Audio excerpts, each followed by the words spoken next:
Perkenalkan, nama saya Belinda Faustina. Saya menikah dengan suami saya, Luis Iwan Santoso, pada 11 Januari 2011 di Jakarta.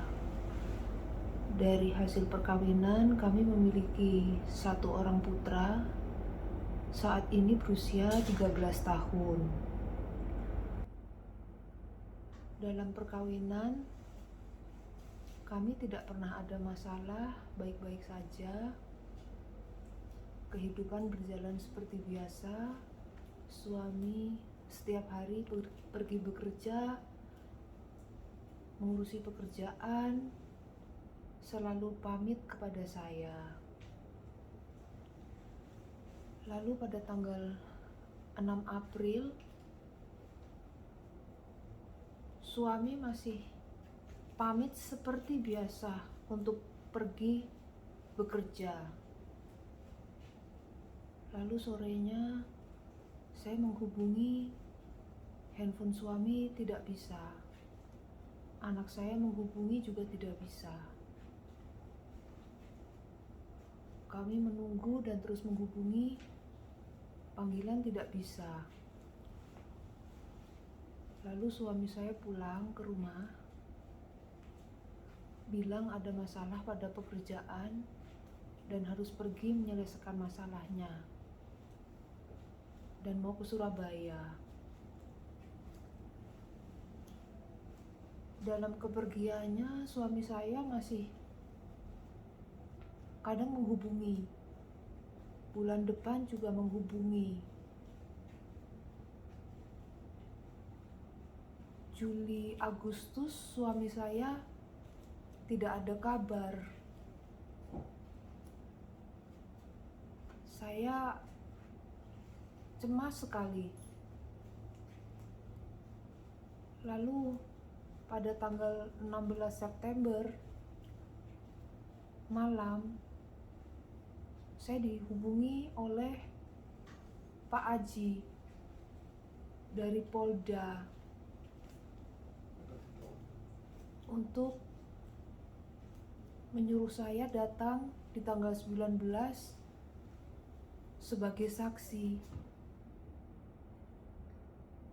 Tapi saya tidak diberitahu masalah pada suami saya apa.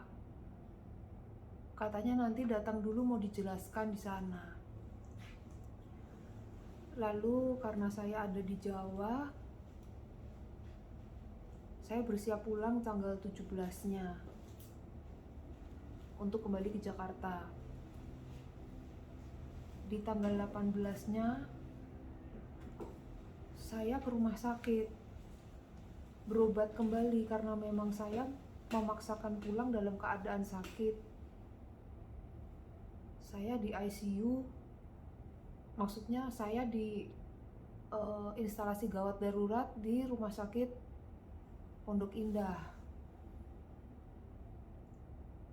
Di tanggal 19-nya saya bertemu pengacara saya yang lama.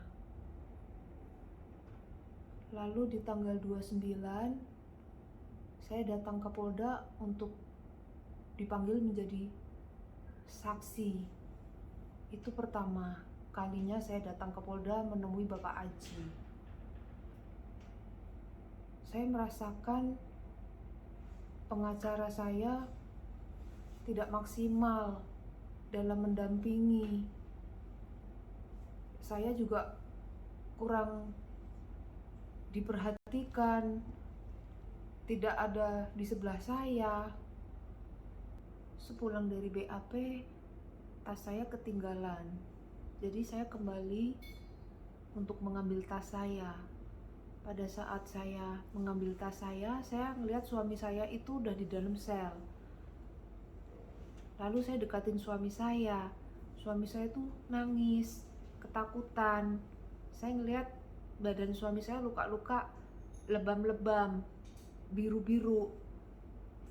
Terus nangis, terus saya tanya kenapa, ngomong, harus berani ngomong, kenapa? Itu dia ketakutan, dia ngomong, saya disetrum, dipukul sama penyidik. Terus dia bilang kalau dinaikin ke atas itu takut karena mereka mau nyiksa. Saya tanya kenapa. Suami saya bilang tidak boleh menggunakan pengacara. Kalau mau menggunakan pengacara, kamu saya habisin. Kamu saya bunuh gitu. Saya juga takut sekali dengernya, tapi saya ya bagaimana gitu. Saya kan pengen tetap didampingin pengacara.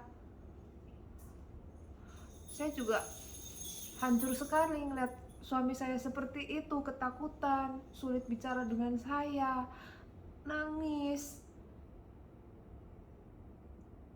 Lalu suami saya bilang, 1-2 hari ini tolong kamu datang ke sini, kamu sidak, takutnya nanti aku udah dihabisin. Saya nanya, emang gimana? Ya karena dia bilang aku disetrum, terus dipukul pakai tongkat bisbol sama penyidik. Ya saya kaget, saya takut, saya juga ikut nangis. Jadi tanggal 2 Oktober saya memutuskan untuk pencabutan kuasa dengan pengacara lama saya. Tanggal 3 Oktober saya menandatangani dan memilih pengacara saya yang sekarang mendampingi.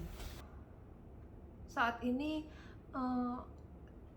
saya didampingi oleh Pak LRS yang membantu saya sebagai pengacara. Jadi begini, tanggal 2 siang sore itu Ibu Belinda ini datang ke kantor saya ditemani tantenya, bercerita tentang kasus yang menimpa suaminya. Akhirnya saya tanya, pengacaramu siapa? Dijelaskan, terus saya bilang, sampai dengan hari ini bagaimana dengan pengacaramu? Dia bilang sudah dicabut kuasa. Terus tanggal 3-nya kami tanda tangan kuasa. Setelah itu kami ke Polda Metro. Sampai di sana saya dengan ibu ini sama tantenya bertemu sama penyidik yang namanya Aji. Kenapa saya harus bertemu dengan penyidik yang bernama Aji? Karena banyak yang diceritakan kepada saya, menurut hemat saya tidak sesuai protap itu. Karena waktu mereka ke kantor polisi Polda Metro Jaya tanggal 29 dengan pengacara yang lama, mereka cuma di BAP saja, tidak mendapatkan apa-apa. Saya bilang, oh ini berarti ada yang tidak beres dong. Ayo kita ke sana sekarang. Di sana saya bertemu Aji, Pak Aji itu penyidik, dan saya tanya, Pak Aji, sampai ini penyidik ya? Penyidik. Pak Haji, saya perkenalkan diri, saya ini kuasa dari Ibu Belinda. Ini istri sah dari tersangka yang kalian tahan di dalam itu. Oke. Ditahan mulai kapan? Di situ pelintat-pelintut. Tahannya di mana? Oh ya di sana, oh ya di sini, oh ya di Jakarta Timur. Akhirnya saya tegur di situ, saya bilang, Pak Haji, sampai ini penyidik loh, sampai ikut tangkap. Iya, di mana? Kelurahan mana? Persisnya daerah mana gitu. Ditangkap atas masalah apa? Dasarnya apa? Tipu gelap. Oke, tipu gelap. Apa yang dia tipukan? Apa yang dia gelapkan? Siapa pelapornya itu? Pelapornya siapa? Nah itu cuman dibilang pengacara yang datang laporkan. Namanya siapa, alamat kantornya di mana? Oh nanti saja bang. Nanti saja bang. Saya lah, kok ditanya kok nanti saja. Saya bilang saya perlu tahu. Ini saya bawa surat kuasa dan ibunya ada di sini. Ayo jelaskan kepada saya. Gitu loh. Saya minta untuk dijelaskan semua itu. Saya tanya di situ. Saya tanya. Saya bilang, Pak Haji, kalian langsung nangkap. Ini istri yang sah. Dan saya ini dapat kuasa hari ini. Saya minta dong. SP1, surat panggilan pertamanya mana? Surat panggilan keduanya mana? Pak Haji tahu nomor HP istri dari siapa? Oh dari suaminya. Berarti Pak Haji tahu dong alamat rumahnya mereka. Layaknya orang diberi keterangan atau dimintai keterangan itu selalu yang diminta oleh penyidik KTP. Dari KTP situ kan jelas alamatnya di sini. Kenapa tidak diberikan kepada ibu ini? SP1, SP2. Terus Pak Haji, mana surat pemberitahuan penangkapan, surat pemberitahuan penahanan? Terus saya dengar lagi dari Ibu Belinda ini bahwa Pak Haji ini dengan teman-teman pergi ambil barang-barang di rumahnya Ibu Belinda. Benar kan? Betul, tanggal 29 malam jam 10 sampai 11. Nah, mana surat penggeledahan? Si izin dari Ketua Pengadilan Negeri. Kelabakan dia. Saya bilang, Pak Haji, sekarang saya tunggu dan ibu ini sama tantenya. Pak Haji tolong ambilkan semua surat-surat yang saya minta itu. Mulai dari apa? SP1, SP2, surat perintah membawa, surat penahanan, surat penangkapan, surat penahanan, kuhap dipakai. Terus penggeledahannya mana? Dan Pak Haji itu ada membawa uang cash 300 juta ya? Iya. Omong, berapa yang mereka bawa itu? 300 juta. Dari rumah sini. Dan malam ini saya ada di rumah sini. Tanggal 8 malam ini saya ada di sini. Karena menurut ibu ini tadi informasikan ke saya, penyidik ada hubungi ibu, mau datang lagi besok untuk ngambil lagi barang-barang semua ini. Ini perlu dicegah ini, nggak benar ini. Saya sebagai kuasa hukum sampai hari ini cuma diminta sama Haji nomor HP saya. Katanya mau diberikan kepada saya mulai dari tanggal 3 sampai hari ini. Surat-surat yang saya mintakan. Ini Polda Metro Jaya loh, kamu itu penyidik loh. Penyidik dalam hal ini negara. Berikan contoh suri teladan yang baik. Ini banyak-banyak hal yang janggal nih.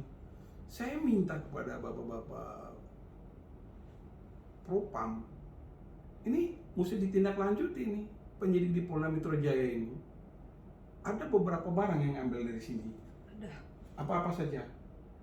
Laptop MacBook, handphone Samsung 2, dan tablet. Itu barang punya siapa yang diambil itu? Milik saya. Ini milik ibu ini disita. Ada berapa biji yang diambil punya ibu? Handphone 2, MacBook anak, tablet anak. Nah, selain itu apa lagi? Uang 300 cash juta. Uang 300 juta. Dibawa sama siapa? Pak Haji. Ada nggak tanda terima? Tidak ada. Siapa saja yang hadir di sini? Ada nggak ketua RT atau Tidak penghuni ada. di sini yang lain yang sebagai saksi? Semua nggak ada. Tidak ada, hanya Oh, Pak ini- Haji dan Ini nggak benar ini. Sampai hari ini kita nggak diberi bukti-bukti itu yang kita minta. Kami harap Bapak Kapolri untuk segera menertibkan personil-personil seperti ini. Sebagai warga negara, sebagai pengacara Ibu Belinda, terhitung tanggal 3, saya mengharapkan dan saya sangat kecewa ini. Saya sangat kecewa dengan penyidik yang namanya Aji ini. Gak bertanggung jawab itu. Saya minta dia ngomong ke saya dengan dihadirkan oleh ibu-ibu ini bahwa tunggu bang sebentar saya ambilkan surat-surat. Nah, surat-surat ada kok, surat-surat ada. Saya bilang oke, kalau ada ambil, saya tunggu dengan Ibu Belinda ini. Sejam kemudian temui kami. Oh bang maaf, surat-suratnya ke Teliso. Lah, Teliso tapi barang-barang orang kamu ambil. Nggak ada bukti-bukti. Mana surat panggilan? Ini istri saya loh. Mereka punya putra satu. Mana surat penangkapan, penahanan, penggeledahan, penyitaan tadi? Mana? Wah ini parah ini. Saya harap Pak Kapolri segera memproses, turunkan ini divisi Propam untuk segera memproses ini supaya tidak ada terjadi hal-hal yang seperti ini. Ya.